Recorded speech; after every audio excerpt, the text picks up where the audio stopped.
नमस्कार साथियों, मैं पंडित शिव कुमार शास्त्री ज्योतिषाचार्य दूरदर्शन आकाशवाणी प्रोग्रामर आज अपने यूट्यूब चैनल शास्त्री शरण के माध्यम से एक छोटा सा गीत लेकर के आया हूं आपके लिए। आज का गीत जो है अर्धनारीश्वर स्वरूप का वर्णन है। जब हरितालिका तीज के दिन भगवान ने भगवती पार्वती को अपने आधे अंग में स्थापित किया था, उसी का वर्णन है। इसमें कहना है कि अंग बाएं धार बरनी बर हुए हो, आज भोले अर्ध नारीश्वर हुए। आज भोले अर्ध नारीश्वर हुए। कैसे कि अर्ध चंदा शीस सोहे और नैन प्यारे अध खुले। एक तरफ आधा चंदा भगवान भोलेनाथ का दिख रहा है आधे अंग में, और नैन एक आंख दिख रही है जो नशे में मस्त है, तप में मस्त है, बहुत मध्यम खुली हुई है।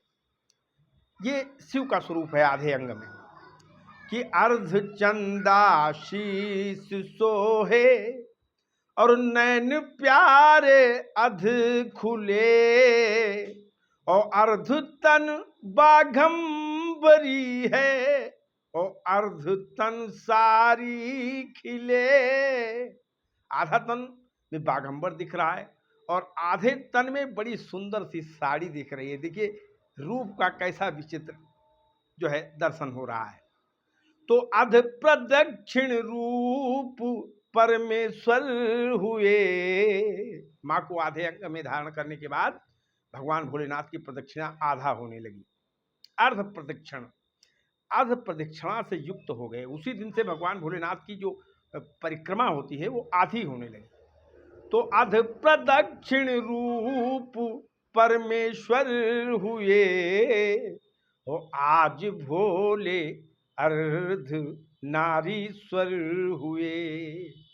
आज भोले अर्ध नारीश्वर हुए।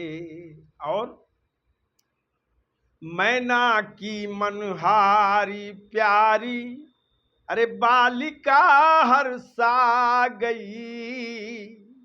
भगवान शिव को पाने के लिए माता मैना और पिता हिमांचल घर से जाने नहीं देते थे, तो अपने सखियों को लगाया था माँ ने। उन्होंने माँ पार्वती का अपहरण कर लिया था, तो इसलिए उनका एक रूप हरतालिका पड़ गया। तो मैना की मनहारी प्यारी और बालिका हर्षा गई। जब भगवान ने अपने आधे अंग में उनको धारण कर लिया तो माता पार्वती बहुत खुश हो गई।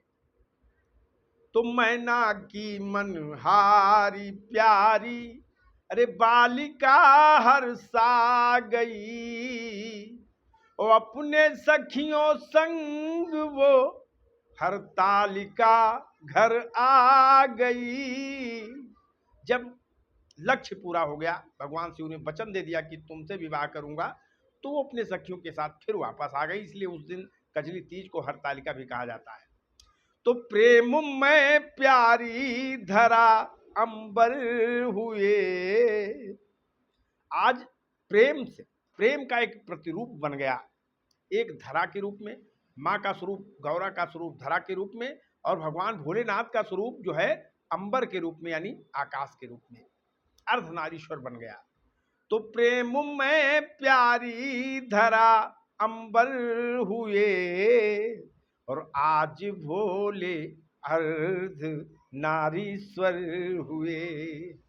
आज भोले अर्ध नारीश्वर हुए।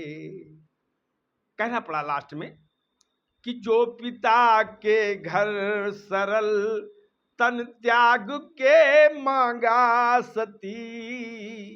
जब सती के रूप में भगवान भोलेनाथ के साथ थी माँ, उस समय पिता दक्ष ने अपमान किया और उनके अग्निकुंड में अपना प्राण दे दिया था माँ ने। लेकिन मरते समय सती मरत हरिसन वर मांगा और जन्म जन्म शिवपद अनुरागा।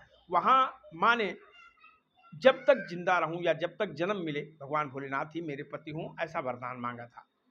तो जो पिता के घर सरल तन त्याग के मांगा सती, तो जन्म जन्मांतर सदा शिव और शंभु हो मेरे पति, यही वरदान मांगा था। तो युग्म शाश्वत सत्य में नश्वर हुए, आज युग्म बन गया, जोड़ा बन गया। इसीलिए हमारी माताएं बहनें भगवान भोलेनाथ की बहुत पूजा करती हैं, क्योंकि वो अखंड सौभाग्य के दाता हैं। उनके जैसा दाम्पत्य संसार में किसी का नहीं, इसलिए कहना पड़ा कि युग्म शाश्वत सत्य में नश्वर हुए। भगवान भोलेनाथ शाश्वत तो हैं और मां नश्वर हो गई, दो रूप बन गया एक में। इसलिए कहना पड़ा कि आज भोले अर्ध नारीश्वर हुए, आज भोले अर्ध नारीश्वर हुए।